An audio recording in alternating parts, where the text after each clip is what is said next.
सौर मंडल का इकलौता ऐसा ग्रह जहाँ पर जीवन है। सूरज के सबसे पास तो बुध है, लेकिन कार्बन डाइऑक्साइड की वजह से सबसे गर्म शुक्र है। बृहस्पति, जो कि सौर मंडल का सबसे बड़ा प्लेनेट है, जिसमें 1200 धरतियां समा सकती हैं।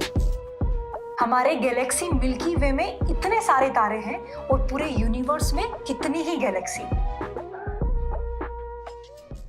पिछली एक्टिविटी में हमने क्ले से प्लैनेट्स बनाकर उनको बराबर बराबर दूरी पर रख दिया था, पर असल में ग्रहों के बीच की दूरी काफी अलग है। नॉर्मली हम दूरी को किलोमीटर में मापते हैं, लेकिन ग्रहों के बीच की दूरी बहुत ज्यादा है, इसलिए किलोमीटर में मापना सुविधाजनक नहीं है। तो हम इन दूरियों को खगोलीय इकाई में मापते हैं। सूरज से धरती के बीच की दूरी 1 एस्ट्रोनॉमिकल यूनिट या 1 AU कहते हैं, और किलोमीटर में बोले तो 1 AU 15 करोड़ किलोमीटर के बराबर है। तो चलिए बाकी प्लैनेट्स की दूरी को भी हम सबसे पहले AU में लिख लेते हैं। जैसे बुध की सूरज से दूरी 6 करोड़ किलोमीटर है, 15 करोड़ किलोमीटर 1 AU के बराबर है, तो 6 करोड़ किलोमीटर 0.4 AU के बराबर होगा।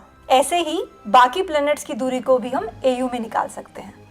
अब इन दूरियों को हमें टॉयलेट पेपर से दिखाना है, और यहाँ पर हम 1 AU को 5 शीट से दिखा रहे हैं। यानी अगर धरती की दूरी 1 AU है तो हम उसे सूरज से 5 शीट्स दूर रखेंगे।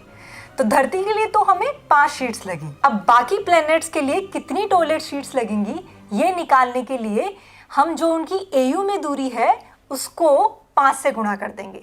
जैसे मरकरी की सूरज से दूरी 0.4 AU है, तो 0.4 को हम 5 से गुणा कर देंगे तो 2 आया।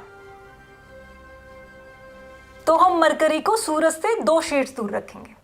ऐसे ही बाकी प्लैनेट्स के लिए भी ये कैलकुलेशन कर लेंगे, और किसको कितनी दूर रखना है हमें ये पता लग जाएगा। वरुण को हमें 150 शीट दूर रखना है, तो इसके लिए हमें एक बड़ी जगह चाहिए होगी। तो चलिए बाहर चलते हैं।